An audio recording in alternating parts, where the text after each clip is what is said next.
Hi, everyone. Welcome to the January 2025 Higher Education Tableau User Group. Can you believe it's almost the end of January and it's 2025? Show of hands, how many people are still writing 2024 on everything? All right, so anyway, we have a packed agenda for you today. We're going to start with our announcements, followed by Meet a Community Member with Luka Perkovic from the Memphis Educators TUG, followed by tips and tricks of diverse passions and diverse data by Branden Kornell from BKSG Consulting. And then we will hear from Lacey Oellerich from the Augusta University about establishing a data identity, how to build and implement an analytics creator toolkit at your institution. If you were at the 2024 Analytics Day, you saw a version of this, but she has updated the presentation since then. So be sure to stick around even if you've already seen it. And then we will have our wrap up and chat at the end. So before we get into our announcements, I'd like to invite anyone in our audience to come off mute. If you have an announcement you'd like to share, a job posting or some such, or you can also put it in the chat or share it on our Slack group. So any announcements from the room?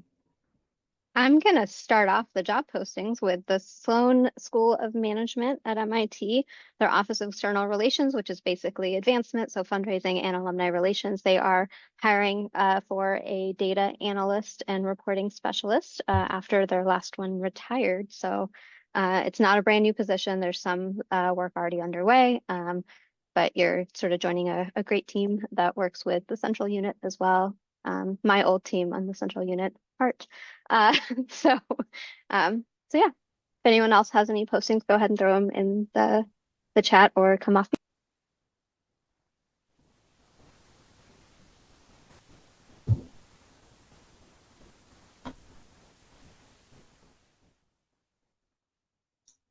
All right, well, I guess if there are no other announcements, then I will make a few related to Tableau in general. So Tableau is running a webinar tomorrow, January 23rd, where folks will have an opportunity to build their first agent with Tableau and Agentforce. I believe that Roshni's putting the link in the chat if you want to register for that. Personally, I would love to learn how to do that. I think it would probably go right over my head, but I guess we'll see. All right, announcement number 2. DataFam Live is coming up. The theme is Community plus AI. That is happening next Thursday on January 30th. And as part of the event, Roshni and David Ogden, who is the co-lead for the K-12 TUG, and I will be hosting a higher education networking session. It's going to be so much fun. There are going to be other networking sessions around different Tableau tools and communities as well. So please register and come check that out. Come and chat with us. Or if you get enough of us as it is, then you can definitely join another networking session as well. But I do think it's going to be very fun, very well attended, free virtual event. So go ahead and get that on your calendar for Thursday, January 30th. And my last but not least announcement, the registration for the Tableau Conference 2025 is open. That is going to be April 15th through April 17th in San Diego. So go ahead and sign up to be the first to know about all things Tableau Conference. And if you can, go ahead and register for the conference. Now make sure you use .edu or similar email address, and then you should automatically see a nonprofit and education discount applied. All right. Well, without further ado, I'm going to introduce our Meet a Community member for the month of January. Luka Perkovic is the CTO of Vista Data, an edtech company based in Memphis, Tennessee. Vista Data develops AI and data analytics, workforce development programs, and certifications for both youth and professionals. Luka serves as a Tableau academic ambassador, the leader of the Memphis Educators TUG, and an adjunct professor at the McAfee School of Business at Union University, where he teaches MBA 624, Data Management and Business, and MBA 649, Visual Analytics. So Luka, welcome. Thank you for joining us today. Hello, hello. By the way, that was a great pronunciation of my last name, Perkovic. Great job. Well, thank you. Not a lot of people get it, but yeah, good job, good job. Well, why don't you start off by telling us a little about yourself and your role and your team? Yeah, sure. Yeah, so um, my name is Luka. I'm based in Memphis, Tennessee. I'm originally from Croatia, as again, you can probably tell by my name and my accent. Even though I'm working on my southern accent, it just doesn't. It's not happening yet for me. One day, one day. So I've been in Memphis, Tennessee. This is year 15 actually, which is pretty crazy actually. So you already talked about my role here, but basically, the main thing I would say, everything I do is around data literacy, basically. And because it's about data literacy, Tableau is central to that. So I've been in education either as early as educating middle schoolers all the way to professionals for the last 10 years, I would say so. But just from your bio, I mean, you're obviously a very busy man. Yeah, not to mention I have a 2-month old right now, so Goodness. that that Yeah. is the busiest out of all of it. So yeah, baby Mila.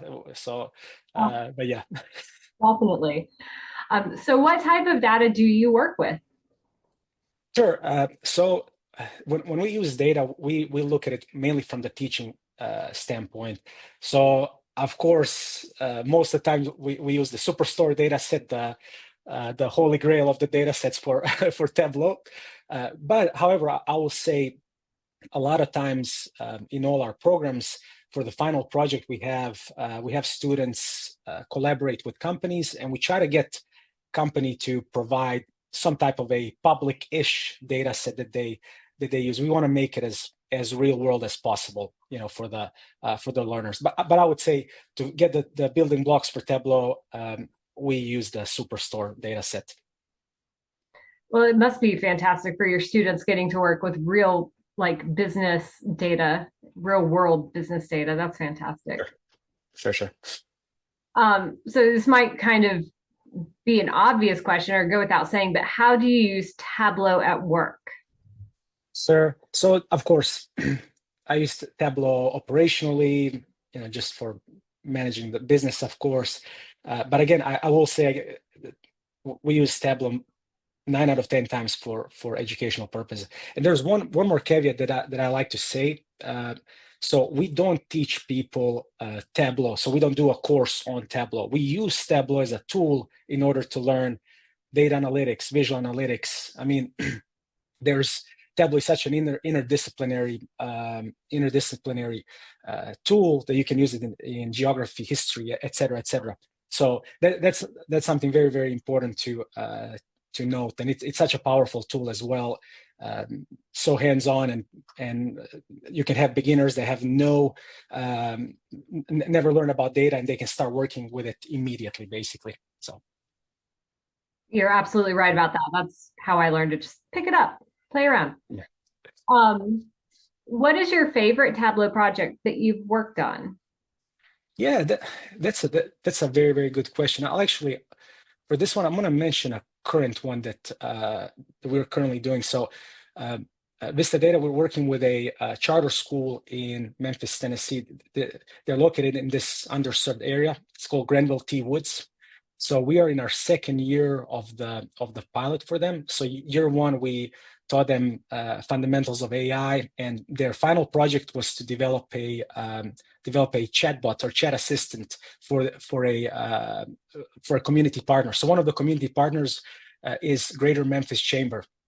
So if you go to the website right now, the bottom right corner, unless they've moved it, but it should be there in the bottom right corner, there's a chat assistant that students from Granville T. Woods have developed. So in year two, we're going to use that data that this chat assistant has developed, and these middle schoolers are going to use Tableau in order to be able to interpret the data, and then finally, the end of the semester, we'll have the best group present their findings in front of the folks from the chamber. So I think that's a very, very close to heart project, and it's very, very current. So thanks, David. Yeah, it's working perfect. They didn't kick us out yet. So That is really amazing. I can say I never did anything like that in middle school. yeah, it's cool, because these kids, in 9 out of 10 times, there's no way they would have access to those kinds of courses and programs, and so it's really, really cool to see those kids working with Tableau and doing some awesome things for the community, completely changing the narrative, what these kids usually hear about, etc. So Absolutely. So, how long have you been using Tableau and how did you learn how to use it? yeah, good. Yeah, very, very, very good question as well.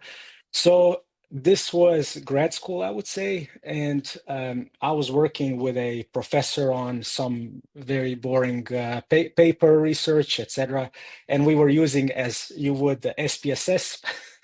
So uh, although SPSS did its thing, but back then I was like, man, there has to be something a little bit more user friendly, and just giving me some options to just tinker with data, go into some directions that because whenever professor and I were working with a data set in SPSS, it was all prescriptive. So it was like step 1, 2, 3, 4, 5, and I was just boxed in. So that's how I came across Tableau, and I was like, man, let me try figure this out. And I plugged in a data set. I did not use any formal education on Tableau or any courses or whatnot. I just started playing with it. There was good documentation online. Tableau Tim was around then, I believe, if I'm not mistaken. So there were some resources, and I just started working together, and here we are today. Yeah, it's come a long Yeah. way since Tableau 10. Oh, for sure. So, what is your favorite Tableau feature? Oh, this is funny, actually. My favorite feature has been released, I believe, in the most recent release. I may be mistaken, unless it was the one before it. It's the Tableau tables extension. I guess, I hope I did not butcher but it's. I have been waiting for this for years, just because also people are like, oh. We have worked in Excel.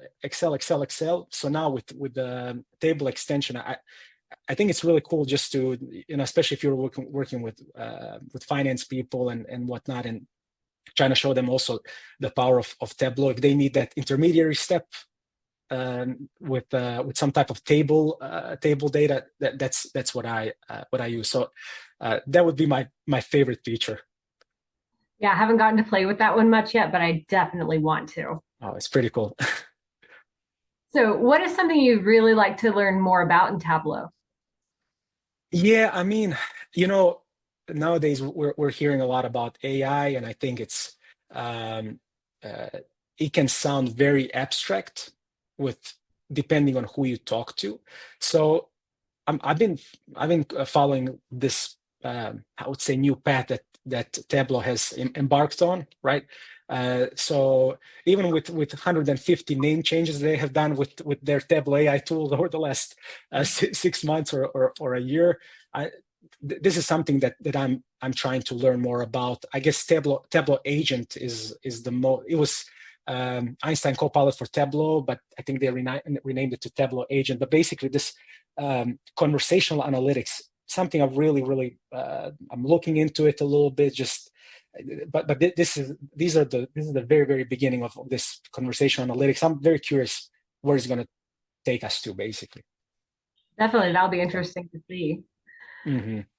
So, what is one thing that you wish you could go back in time and tell Tableau newbie you? Yeah, so I tell this to every person I meet, especially the folks that are just getting into data, into Tableau specifically. I've seen a lot of people get hyped up in the beginning and then lose interest. They follow these, as I mentioned, these courses that have a certain scope and sequence, structure, etc. And they were trying to follow along with and learn Tableau. I think a lot of people just get discouraged and leave it all together. I will say if you approach it from a more of a non-linear standpoint, more of, I'll use a better word, more from a curiosity standpoint. So if you're just tinker with things, trial and error, use the resources that Tableau has. There's community projects, I guess. And Roshni, if you want to pull a link with I think it's very, very useful. So there's not Tableau has building blocks that you have to learn, but once you get past these building blocks, it's basically your journey is the way you decide on it, that what you choose on. So the data sets that you're going to use, the questions that you may have, if it starts becoming too prescriptive from somebody else or too in academia, I think that's something that we all suffer from, these scopes and sequences, progression, and you have to go certain path. There's no cookie cutter approach to learning Tableau. So that's what I would tell a newbie: just go out there and start working in it. That's it. Great advice, because you will stick with it so much longer if you at least use data that you enjoy. Correct. All right. So do you use Tableau outside of work? And if so, how? Yeah, sure. So that's one of my New Year's resolutions. Basically, so outside of work and everything, I enjoy football, and I probably should use word soccer because most of the folks in the call are probably American. So I enjoy watching soccer a lot and everything. So I said, I haven't been active on Tableau Public. So what I'm going to do, I'm going to create a Tableau Public account specifically for the purpose of downloading soccer data sets and starting to tinker with it, get better with my data visualization skills, etc. So, and I see I have some friends in chat that do appreciate football over soccer. But yeah, that's my New Year's resolution. Keep me accountable. Ask me again later in the year how I'm doing with that. So definitely, yeah. Share your link when you're ready, and you'll get a lot of followers from here, I bet. Yep, perfect. So is there anything else you'd like to share before we go on to your dashboard spotlight? Well, nothing much. I think that the Tableau newbie, that advice, if I can repeat it 100 million times, and if you slept through the entire interview, which I would do the same if I was listening to myself, but that definitely, that part with tinkering, keep that, go out there and just play with data. That's it. Excellent. Yeah. And I'm sure your students benefit from that advice as well. That's what I keep telling myself. So we'll have to ask them as well.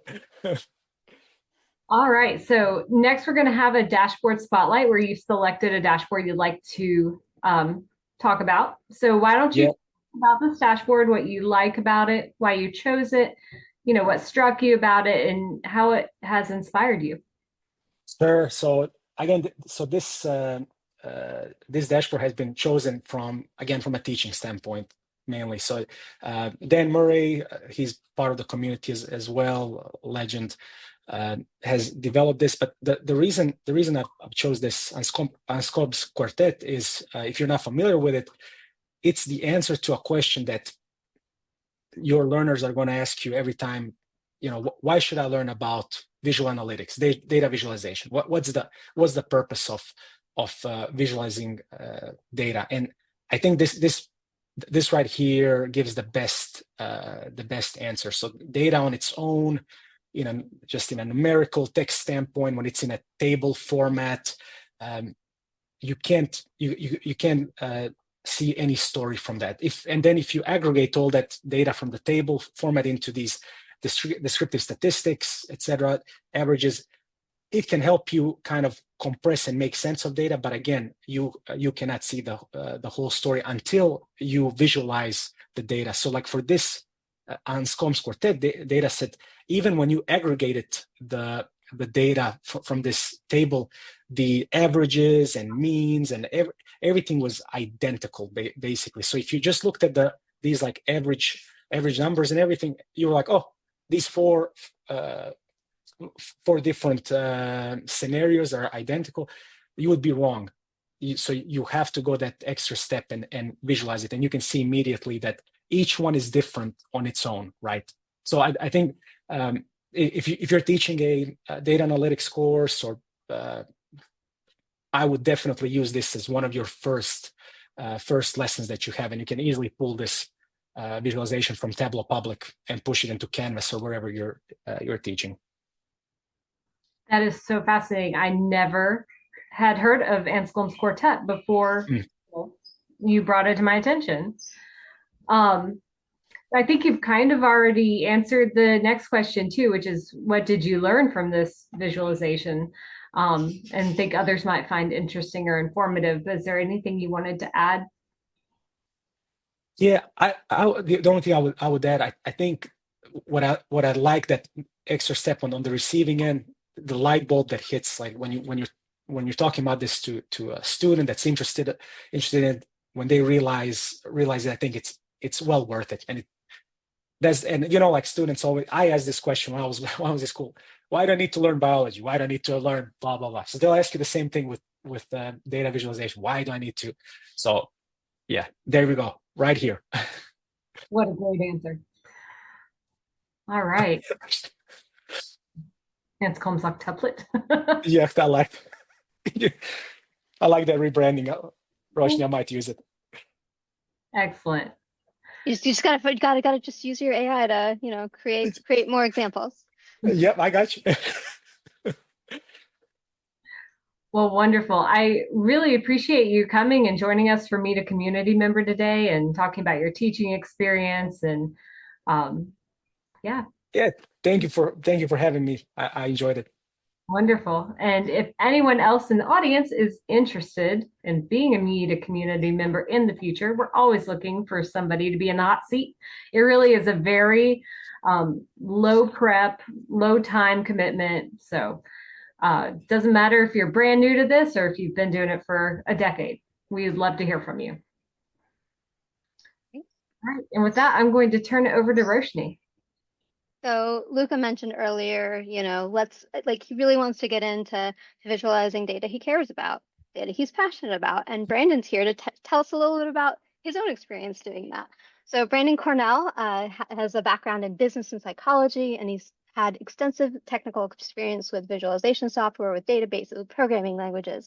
And he's really passionate about enabling non-technical users to discover stories in their data and then present those findings in intuitive and beautiful ways. And he's worked in a lot of different fields, from healthcare, insurance, media, and travel. But some of the really cool stuff that I've seen him do has just it just has a wide range. So he's last year, he actually created a viz around the Boston Marathon. And if you were watching the top 10 Iron Viz qualifiers webinar, you might have seen that he was in the top 10. I want to say you were like, what, fourth, fifth? Like, it was near the very end, right before the finalists. So amazing job there.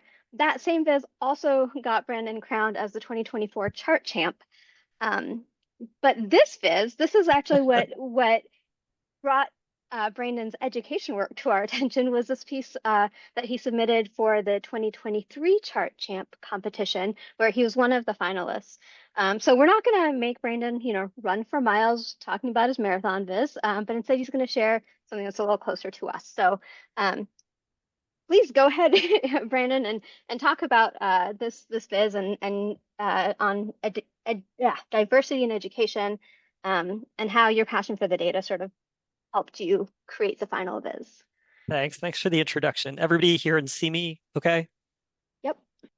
Great. So thank you. My name is Branden Kornell. I'm going to talk today about the viz that Roshni previewed. I'll talk a little bit about how the viz came to be, my approach to vizzing when I'm a non-expert, which I often am, and I'll spend most of the time kind of on behind the scenes, behind the viz, because this is built as a tips and tricks, and that's my favorite to talk about anyway. Looks like Roshni has posted the viz in the chat, so it's on Tableau Public. You can download it yourself and open it up. I encourage you to do if you want to kind of peek under the hood. So my name is Branden. I am the principal at BKSG Consulting, which is my own consulting company. I've I've been working in analytics for 20 years, and I learned Tableau 12 years ago. Believe it or not, I want to say Tableau 7, and I just fell in love with it. So I got my first job doing Tableau, worked on that, different Tableau roles for about 10 years, and then a couple of years ago, went into business for myself, doing data visualization work, specifically here in Boston in the scientific and healthcare communities and pharma communities. But I do a lot of different works. I have done work for the Harvard School of Education. I also have to admit that I have worked in diversity and DEI initiatives. That's very much in the news today. So it's really on my mind as I'm giving this talk, but it's important to me, and I'm going to continue to talk through it. As you can see, my background is business. It's not higher ed. It's not science. But I'll talk a little bit about what that means in a bit. You can certainly all reach out to me, email, LinkedIn. Basically, anybody who's in analytics data is welcome to connect with me on LinkedIn, and check out my Tableau Public if you want to see some of the other things that I've done. So Roshni gave a Viz preview, so I will move on. It's actually quite long. It's a long form Viz. We'll go through it in a minute. It was created for the 2023 edition of ChartChamp. That's a local Boston area Vizzing competition that is presented by ClearTelligence. They're a consulting agency up here. And that year they held it at Boston University with a theme of higher ed. So I really didn't know kind of what direction I was interested in going in until in September. So this competition was October. In September, I ran across this article in the New York Times, and I certainly encourage everybody follow a newspaper. So this article in the New York Times was what they called their College Access Index.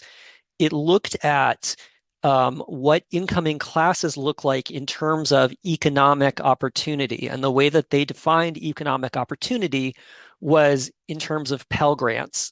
And these are grants, federal government grants given to low-income families, predominantly low and middle-income families. What I loved about it was it included this really great chart that had incoming class for 2010, incoming class for 2020, and an arrow showing which direction that university had gone in terms of percentage of Pell Grants. So I was really interested in finding out, could I recreate this in Tableau? And fortunately for me, they linked to the data set. And if you've ever seen a data set like this and you're a Tableau junkie, the first thing you want to do is just copy paste it out of the internet right into Excel and bring it into Tableau, which is what I did. So all of this is happening really in the context of what happened June of 2023, which was the end of affirmative action programs by the Supreme Court. The Supreme Court ruled against race-based affirmative action programs. So classes for 2023 were pretty much set. Classes for 2024, at least that fall, were very much in question. So I really wanted to get in and be part of the discussion. Now, as I mentioned, non-expert in this type of data, and it's pretty common as a consultant, you're going to come in and work in fields that you don't, specifically know a lot about. So some quick rules that I have for myself: just do your homework. Read on the internet for an hour or two, make sure you understand the history of what you're dealing with, technical terms, etc. The key thing is nothing will kill your credibility faster than making a factual error. So do your homework first. Listen to different perspectives. In this case, affirmative action, diversity initiatives are a very controversial for many people topic. There's a lot of different perspectives. It's not as simple as Black and Hispanic versus white and Asian, which a lot of the news articles made it seem, or the Supreme Court case made it seem. There's a lot of different views on the appropriate way to create diversity. So listen to that and think through that. And on that point, just remember that data points are people. I visualized things on wars, on abortion. In this case, when you're talking about diversity, you're also talking about students and families and their future. Think about that, be respectful as you viz. Once you've done that background work, advocate for your point of view. Recognizing my own background, as I mentioned, I've done a little bit of this work professionally, but I also grew up in urban public high schools in Dallas, Texas. My high school was basically 1/3 white, 1/3 black, 1/3 Latino, and it wasn't that way organically. It was that way because we were under court supervised desegregation programs, meaning busing programs that ended, believe it or not, in 2003. So, I was very familiar with the idea that there can be a lot of opportunity created, but that there can be a lot of friction behind the systems that are creating that opportunity. And finally, accept feedback and criticism. If it is feedback from an expert on something you've got wrong, absolutely you need to make some changes. If it's feedback on your viz, and I encourage you, there's some great feedback initiatives to say, how am I doing on my viz?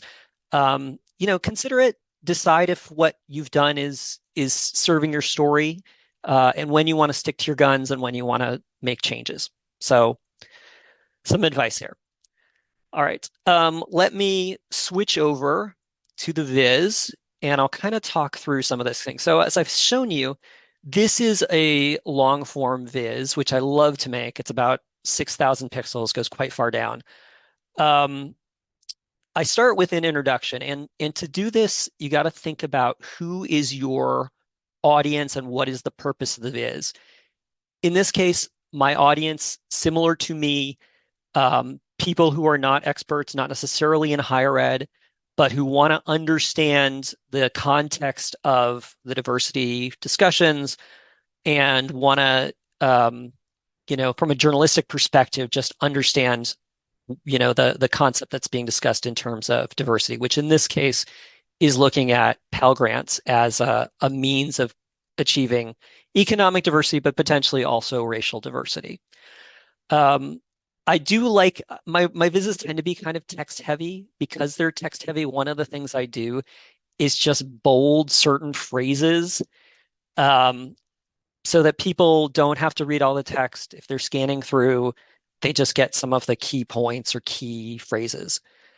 Another thing that it's important for me to do is just point out, again, that there can be discussion, there can be controversy. In this case, I do make a point that this use of Pell Grants to establish diversity has its detractors. There are arguments that it stereotypes people of color as lower income. That is valid.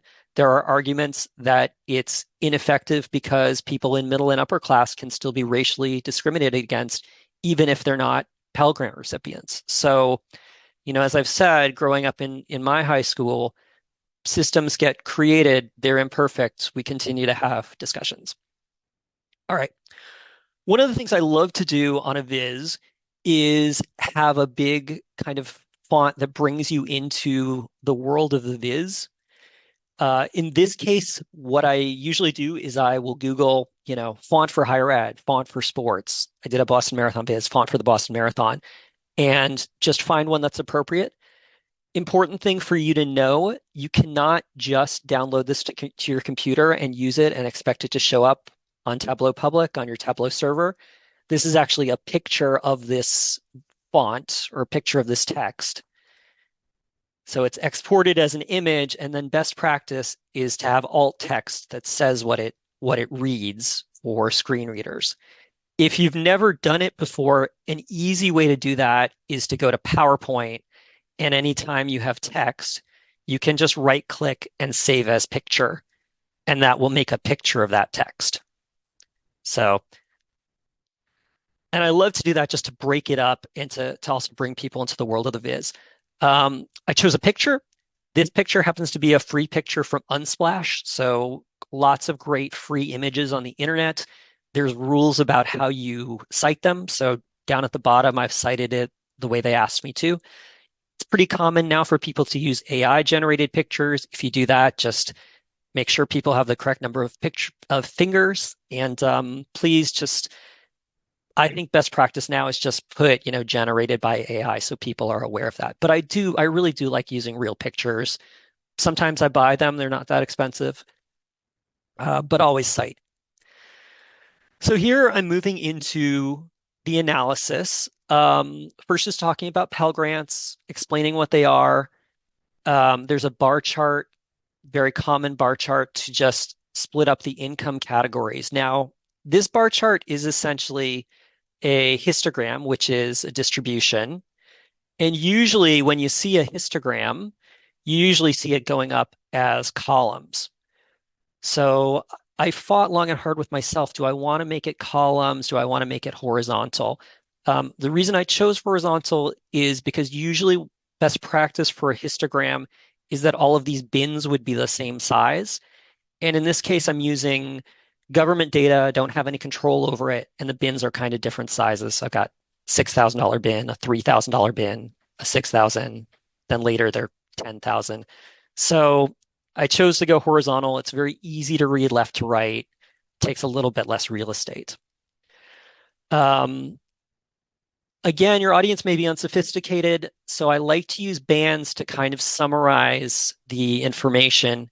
In this case, 97% of Pell recipients come from families earning less than 70K. So you're really talking about 97% of the people here. On the right, I've got some donut charts. I have no excuse for using donut charts. They're not best practice. Using a bar chart's best practice. I put them in here for a little bit of visual interest. Key thing that I will point out for the donut charts is that I do custom tooltips on everything, and I like to use tooltips where I do full sentences. So, this hover shows, 72% of full-time Black students received a Pell Grant. That's a full sentence. For people who are, a little less sophisticated, don't know what that means, you can hover and get it pretty quickly. Now I'm moving into my main data set. So information on the college landscape. Again, I've bolded the key things on this data set: 286 schools, 2.7 million undergrads, and the time period.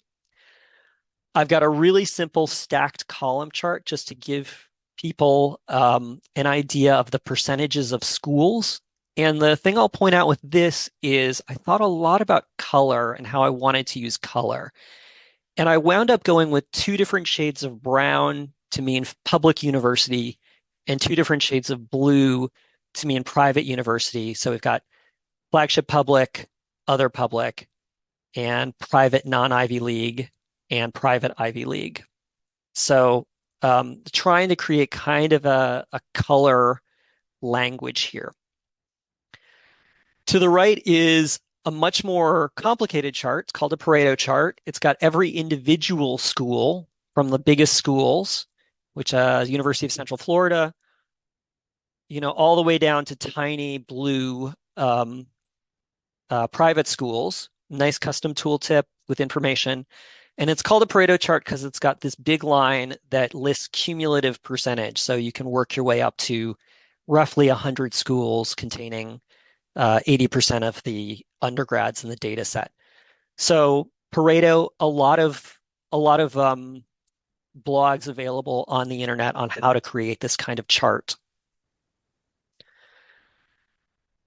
Moving on down, I start to get into the idea of what we're talking about with economic accessibility. Again, a big band stands for big awesome number, big ass number, big angry number. At the typical university, 20% of students get a Pell Grant. Somebody asked, what data source did I use for the flagships? It's off of the New York Times. And honestly, I wrestled with that as well because some states have multiple flagships. Eventually, it was a case where I just had to make a call with the data and pick one per state. And to the right, I have some box and whisker plots. These are really good for showing distribution of your points. It's a native chart type in Excel, or sorry, in a Tableau. Oof. less familiar sometimes to people who are not technical audiences, maybe who don't work in sciences where they're a little more common. So I like to include just a little explanation to guide people through it and say, okay, the box has half the points, your median is shown here, stuff that's out to the right are outliers. Now, this is a box and whisker plot. And what I'm going to point out to you is if you do one natively in Tableau, you'll wind up with all your points on a line like this. I've got them sized by the size of the undergrads. But the downside is that the points tend to overlap each other a lot. So a common trick that we use is to use this function, which is actually an undocumented function in Tableau called random, where if you take it off, they're all on a line. And then if you do random, it'll jitter them. Okay. So let me back up because I had something on there. Key thing to notice, it randomizes them every time you refresh the viz. So if I refresh, these points will rejitter. So don't get too attached to where the points are. They will move around. Yeah, there they go. I have on the right actually labeled these 3 outliers. I thought they were 3 very interesting case studies. So I come back to them a little bit later. All right. Ooh, David posted some things about box plot. I would love to see that. Megal says she used index. So some people like index. That will be a little more stable. The Flurridges have advised you could try using sine or cosine. And that's a different way to jitter. So there are some different options. I move into discussion of public universities, and here's where I do my take on the New York Times arrow charts. Again, some big bands saying 66% of flagships had a lower Pell share. I've got a little explanation of what a blue arrow means for an increase and a red arrow means for a decrease. And then because there's so many universities in the public sphere, I've lined them all up here with flagships on the left and others on the right. As I mentioned, I had to make a call in terms of what I'm going to make as flagship universities for this data set. And this is great because it gives you an idea of which schools have the highest share of students with Pell Grants, what the New York Times considers the most economically diverse or open. But I'm thinking ahead to other questions people are going to have, and I built a parameter to try and get ahead of those. So this is greatest to least Pell share, so the end of each arrow. But I thought people may also want to look at which ones have changed the most. So, you can sort them by change. And this really makes it very obvious how there are many more for public universities, red arrows decrease in Pell share than blue arrows increase. People may want to find their own university, so it's nice to have an alphabetic option where you can scan down and just find it alphabetically. People may also want to look at all the universities in their state. So, putting different options in here, you can find all the state colleges in New Jersey. In terms of how this is built, I'll pop over to this chart. This is this arrow chart, and there's a few blogs on the internet that will show you how to make this. This arrow chart is actually a dual axis. The first one is on measure values, and that is the line part. So that's just the line. And the second is the ending. So it's on this 2021 value. And that's just a symbol that is a right arrow or a left arrow or a diamond if there's no change. So you put them together, you get this kind of cool arrow chart. And then they're all colored by increase, decrease. All right. I have the same kind of analysis for private universities. I didn't want to take quite as much real estate to do this, so there's a flip between Ivy Leagues and privates. The thing that I did find interesting in the analysis was that the Ivies, except for Brown University, had actually increased their Pell share in the last 10 years. Now, I mentioned up above, I found some interesting outliers, and I love to do little pullouts and stories about individual data points. So I have a section where I talk about these outliers. There are three universities that all had very high Pell shares compared to their peers. Berea College is in Kentucky. They're a private school. They have 94% of students get Pell Grants, and it's part of their mission statement that they serve students from Appalachia, Black and white, with great promise and limited economic resources. Moving into public universities, CUNY Baruch in New York City has 16,000 undergrads, really a majority of students that are immigrants and the children of immigrants, again, with a mission statement to serve the disadvantaged of the city of New York. And for flagship publics, the University of New Mexico, very interesting, highest percentage, half the undergrads are Hispanic, 6% are Native American. That's very much a reflection of the population of New Mexico. But what's great about University of New Mexico is it's also reflected in their faculty. So down at the bottom is where I have the explore the data section. I love giving users the chance to dig around in it once you've given them your analysis and have them find their own stories. So I do have a map here with all kinds of filters, the college type, the state, endowment, etc. To point out a few things on the map, I have left the zoom controls and things open. That's because, especially when you get up here in the Northeast where I live, it can be very, very busy, a lot of different bubbles overlapping each other. So I like to give, at least in this case, the chance for the user to dig into it. Going over to the map, it's in some ways pretty straightforward. Again, some things I'll point out. First year Pell Share, I actually capped this at 40%. That's because, as you saw with Berea, that goes up to 94%. And if you let it go naturally to 94%, almost everything is the same light purple. So sometimes you need to make a call where you get a little bit of variety. Other thing that's great on a map is you can add a little bit of transparency so you can see the points behind the other points. If you have no transparency, it looks like that, and some of the points get buried. Third thing you may have noticed is that I put Alaska and Hawaii in their own separate inset maps.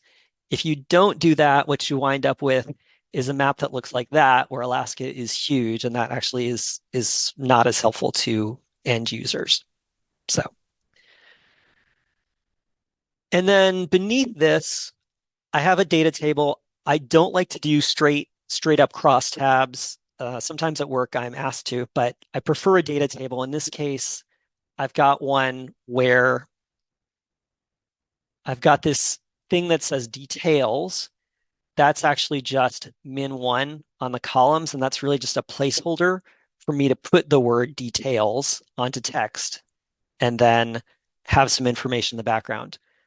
Similar arrow chart to what we saw above, and then some bar charts that are on things like the cost per student and the endowment.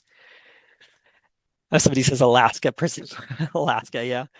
And this is great because I've left a lot of the controls on here where people can find their own stories. For example, I live in Massachusetts, so you could go to Massachusetts. They're shared between the map and the data table. And once you're in Massachusetts, you could do things like sort by endowment. Actually, I made this a parameter as well. And compare, for example, how, our two very well-endowed universities, Harvard and MIT, how they compare in terms of net price or economic diversity. So last thing I'll point out is the very bottom, give yourself credit, put your name in there, don't forget that. And I had a bunch of sources. I did make this a pop-up so you can click it. And all my data sources are here. As I've mentioned, I used some photos. All the photo credits are here. Some of them are from Wikipedia. If you go into Wikipedia, it will tell you how to credit that appropriately. Last kind of cool tip and trick, you can actually hyperlink text here. So this is a text hyperlink. And it's not something you can do through the front end. So this was a real surprise to me. There is no link button here in the front end. It's actually an exclusive feature on the web edit. So if you go edit a text box on web edit, there is a link feature here, and you can do a regular link instead of posting the information. So that takes you through all of this viz. As a reminder, you can get this on Tableau Public. I'll put the link in again. It's downloadable, so you can look at it and play with it. And it was really exciting to be a finalist in this competition. And I really appreciate you having me here to the TUG today to talk about it. Thank you so much, Branden. I think you've read through the comments. Also, like, amazing job actually checking the comments while presenting. That is one of the hardest things of presenting at a TUG, and you did amazing. It was really cool to see all of these features that you used, and I really appreciate things like the alt text and like the tooltips, all of these things that just make your viz a little bit more accessible. And even something like this attribution, like helping someone else recreate from scratch, and understand where it is you're sourcing everything from, not just the data, but the photos and all of that. So that was amazing. Thank you. And if folks have questions, go ahead and throw them in the chat. And Branden, if you have time, you can stick around and answer them, or I can send them to you and then share them back with a Higher Ed TUG Slack, whatever you feel most comfortable with, because we are running short on time. I'm gonna go ahead and pass this over to Andrew to move this along. So thank you again, Branden. Thank you. This is great. Great presentation, Branden. Thank you. Thank you for joining us today. It's my pleasure to introduce Lacey Oellerich, who's a data visualization specialist in the Division of Institutional Effectiveness at Augusta University. Lacey's dedicated over 5 years to higher education, currently, as mentioned, in the Division of Institutional Effectiveness at Augusta University in Georgia. In this role, she provides institution-wide training and consultation on a diverse range of data visualization projects, analytics creator tools. A key focus of her work is the development and implementation of a distinctive data visualization identity for AU. This ensures a seamless user experience by adhering to best practices in audience analysis, content strategy, usability standards, user interface navigation, and architectural considerations. Before moving into institutional research, Lacey was the sole data analyst within the communication and marketing department. And in this capacity, she was a data expert supporting the adoption of a data-driven model for success within the institution, aligning with the institution's strategic plan. Additionally, she streamlined reporting practices and introduced strategic tactics to bolster new departmental initiatives, including mobile applications, podcasts, and multimedia projects. Lacey's passionate about hands-on data education and community building and promotes data literacy as a pathway to success. You can connect with her on LinkedIn, and that URL will be put in the chat momentarily. And so with that, I will turn it over to you, Lacey. Thank you for joining us today.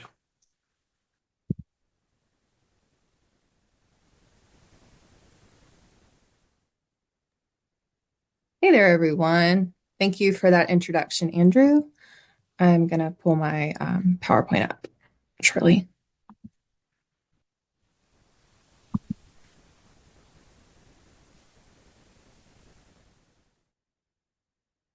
Okay, so hi there. I'm going to be talking with you all today about establishing a data identity, how to build and implement an analytics creator toolkit at your institution. A little bit about me. Andrew touched on a lot of it, but also in addition to working in higher ed, I'm also a student at Georgia Tech in the Business Analytics Graduate Certificate. And then my time with Tableau actually started with my time in higher education. So I've been a Tableau user for around 5 years now. And I feel like I learn something new every day. And every time I work with somebody, it's a peek into somebody else's brain, how they process things, how they work through problems. And I never get tired of seeing all the different ways that it can be done and learning the best ways to visualize the data that we share.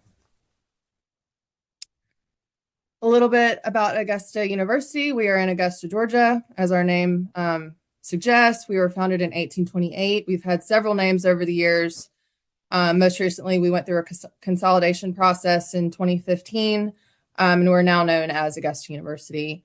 In addition to some of these highlights that I have here, we are home to Georgia's only public medical school, the Medical College of Georgia, the state's only dental school, the Dental College of Georgia. as well as the Georgia Cyber Center, which is a partnership with our school, as well as Fort Eisenhower's Army Cyber Command Center. And we also host various state and federal agencies within the Cyber Center.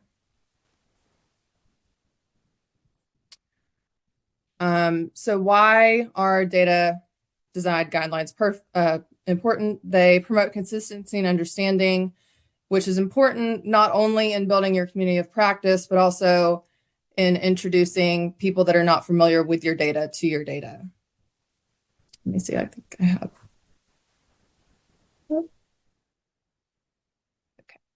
Okay.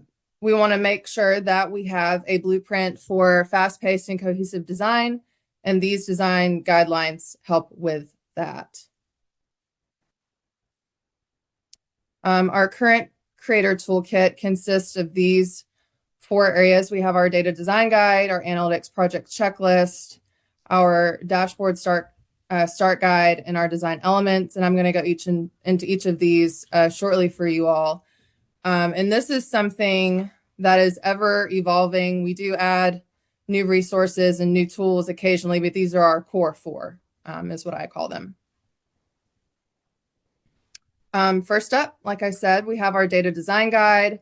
This is given guidance on things such as colors, fonts, charts, do's and don'ts. We also have examples of charts, or I should say workbooks, within our environment that follow best practices. We also have our 20 shade color palette. This is actually one of our oldest resources and something that I am working with my teammate Andrew to provide a more accessible color palette to share with our users. We also have our AU Shield icons, which were a collaborative effort with our communications and marketing team, as what we called our AU Shield is part of our overall branding, and we want to make sure that we are abiding and getting blessing from them. You'll also notice here that our icons are in gray, and that's because we want to reserve color for the data itself.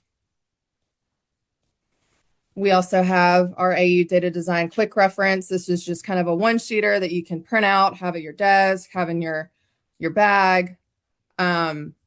Just kind of hits all the high points. You have your color palette, your color usage, your text and typography, your shield icons, and then your design principles like your layout. Another tool that we've just more recently started implementing is something we call our start guide. And we actually have a template in our toolkit. And this is more for your audience that you build for them so that they kind of have a jumping off point to know different functionalities of your dashboard, what you click on something and that's what this does, or hey, this is a band in case you didn't know what that is and how to use that and kind of go through your dashboard. And then finally, we have our analytics project checklist, which is broken out into our 4 phases with a set of subtasks for each. And this not only keeps your creator on task and in line with how the process should move, but it also helps the creator when they're working with their stakeholder or their sponsor to kind of show them, hey, this is where we are in our process. This is what we have coming up. This is kind of the timeline on how you can expect things to move. So it kind of keeps everybody in check and manages expectations. And then finally, we have our Tableau template, which is built, within Tableau, as the screenshot suggests. And that is a grab and go reference tool for analysts to go and you have your title, your dashboard title built in, you have your containers set up, you have your legend and your filter. And that way, ideally, you could just connect your data source and arrange things in your dashboard based on that. So anything that we can do to help kind of speed the process along for your creator. The data design guide itself is broken into 4 sections. We have our overview, our design elements, our chart types, and our chart principles. And that, again, is ever changing. This is actually the 2nd iteration of this design guide that we've done. Best practices change. You learn new tips and tricks as you work through the process with your creators. Somebody may have a question. It's like, oh, you know what? I haven't thought of that. We should probably create some guidance around that. So this is what we've settled on in the latest iteration. There will be more to come. So for the overview, this could have something such as, what is a dashboard? You want to kind of make it as granular as possible. Someone that may have, not be familiar at all with what a dashboard or what data viz even is. During the feedback process on this iteration, I jumped into calling data visualization data viz, and somebody was like, wait, can you tell me what data viz even means? And that was a good point, because again, I have worked with data viz, so I'm just going to jump right into it. But you kind of want to kind of backstep and make sure that you're giving the most simplified explanation as possible. The next section we have is design elements, and this is where we go into the case and use for our shield icons. How each one is used, where it should be placed, just so that everyone is on the same page. And then next we have guidance on the different chart types, bar chart, pie chart, line graph, heat map, table, things like that. And then in addition to examples of each viz in some of our actual workbooks, we have the do's and don'ts that go along with that. And then we have the design guide. We have the design principles. And this gives more of the guidance on your dashboard layout, such as, where should you place your icons? How should you have your filter placed? Where should you have your title? And then guidance on the sizing as well. And then kind of putting it all together, what do data guidelines and standards look like in practice? This was an example of one of our tools that we have. On the left, you'll see we started with one version, and then applying our guidelines is what we ended up with on the right. You'll see that we added color to show impacts, such as a positive or negative change over time. We also kind of resized things, and we gave context as far as how much, how much of a change there was over the previous year. And then overall, you're just given more context at first glance. And it's also been simplified a little bit, so it's not quite so overwhelming at first glance. Secondly, we have one of our retention dashboards. Again, we made sure to include our colors and how we intend to use them, such as, blue is something to look at, and orange is something to pay attention to that you might need to keep an eye on. You also want to look at the sizing of your dashboard and make sure that it aligns with your other dashboards, so that when you open it in your web browser, it will render correctly. There's also the usage of the shield icon versus the old info button. And then you'll also see here over on the right, we went from using a table to a bar chart to show more of an impact for your goal and enrolled difference. And then finally, we have an example here for a zip code analysis tool. Aside from the color usage and the color legend that was added and kind of resizing everything, you'll also notice we took a lot of text out of here and placed it in a, not a tooltip, I'm sorry, one of the info buttons on the top right. And that kind of gave more real estate for you to focus on with the viz itself. Next steps, we want to continue building our community of practice.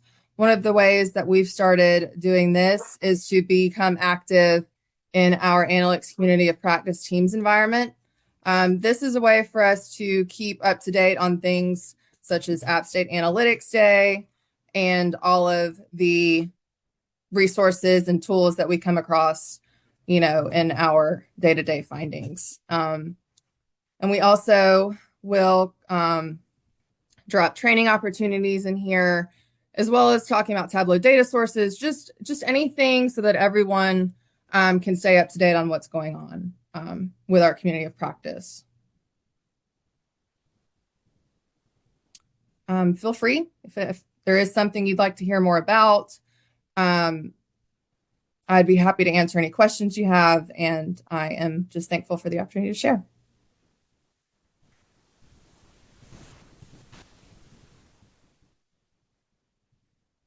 That was great. How much, or like how was the oh God, I can't think of the word now. How much buy-in did you get from actual Tableau users in this process? Like what was that process really like in terms of making sure that all of this work that you did wasn't just for yourself? Like, Sure. Well, so there's a couple different steps in our testing and approval process. First we shared within our IR team, and then we shared with our community of practice, and then we're moving. Next phases are going to be sharing with our peer departments, and then so on and so forth until we get to hopefully executive leadership, so that everybody can give their feedback in the process, and we can make those adjustments accordingly. are you finding that like the end users in IR are actually doing a lot of the sort of proselytizing for you? Like, are they your champions in the world, or is it very much, you are the core driver of this process? Like, how much of a group effort does it feel like in terms of just getting that buy-in and moving it sort of up the chain and making it real? Sure. I mean, I think I've gotten a lot of support so far. I think everybody's just eager to be on the same page, and to move the needle forward together. It's really just a matter of building that awareness first. So Emmanuel asks, how's the experience of having to implement the design standards and recommendations been? Like, actually, Emmanuel, can you give a little bit more about what you're asking there?